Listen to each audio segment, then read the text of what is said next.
اردو کی سب سے مقبول صنف شاعری غزل جو عربی لفظ سے آیا ہے، لغوی معنی عورتوں سے باتیں کرنا، عورتوں کے حسن و جمال کی تعریف کرنا، نظم کی ایک صنف جس میں عشق و محبت کا ذکر ہو۔ اب ہم غزل کے اہم نقطے کو دیکھیں گے جو امتحان کے تعلق سے بہت ہی اہم ہیں۔ عام طور سے غزل میں 5 اشعار ہوتے ہیں، لیکن اشعار کی تعداد کی قید نہیں ہے، اس سے زیادہ بھی اشعار ہو سکتے ہیں۔ غزل قصیدہ کے جز تشبیب کے بطن سے نکلی ہے۔ غزل کا ہر شعر ایک اکائی ہوتا ہے۔ غزل کی صنفی خصوصیت ایجاز و اختصار، یعنی کم سے کم الفاظ میں بڑی سے بڑی بات کہہ دی جائے۔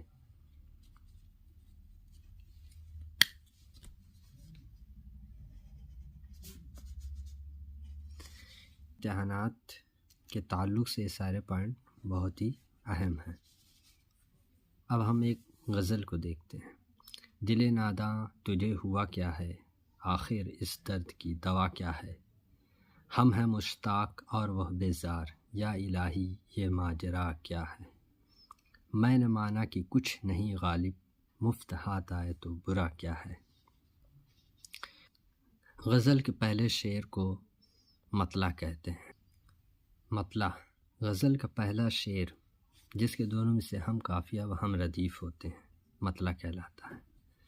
اب ہم ردیف اور قافیہ کو سمجھتے ہیں۔ قافیہ غزل کے اشعار کے دونوں مصروں میں وہ الفاظ جو ردیف سے پہلے آئیں اور ایک جیسے آواز والے ہوں قافیہ کہلاتے ہیں، جیسے ہوا، دوا، ماجرا، برا۔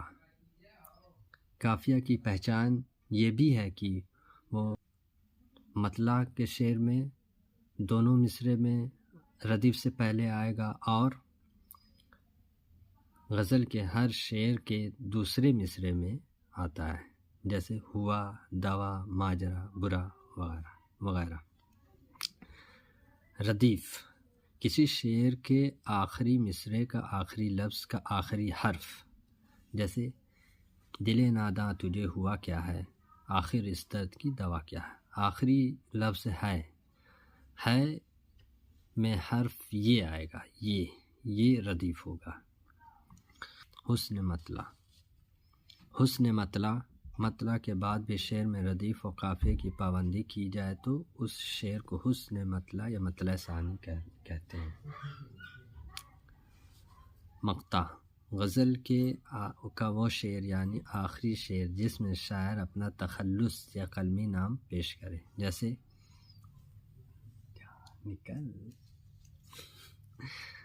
جیسے مقطع کا یہ شعر، میں نے مانا کہ کچھ نہیں غالب، مفت ہاتھ آئے تو برا کیا ہے۔ اس شعر میں شاعر غالب نے اپنا تخلص غالب استعمال کیا ہے۔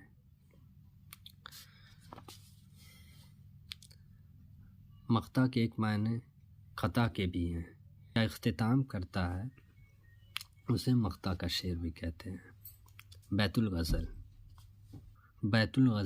غزل کے سب سے اچھے شعر کو کہتے ہیں۔ اب ہم آتے ہیں دیوان کو سمجھتے ہیں۔ غزلوں کی وہ ترتیب جس میں الف سے لے کر یہ تک کہ ردیف کی غزلوں کو ترتیب دے دیا جائے، جیسے دیوان غالب۔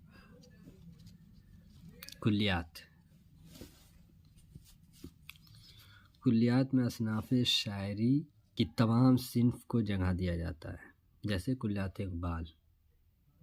کلیات میں عام طور سے اصناف شاعری کی تمام صنف موجود ہوتی ہیں، جیسے مثنوی، مرثیہ، نظم، رباعی، حمد، نعت وغیرہ وغیرہ۔ ماہرین لسانیات کے دیے گئے قول کو دیکھتے ہیں۔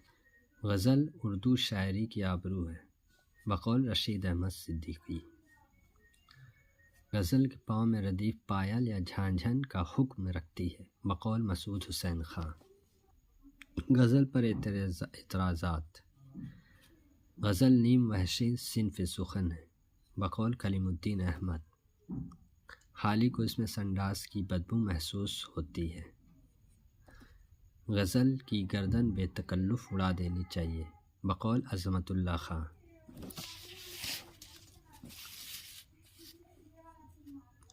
اس طرح سے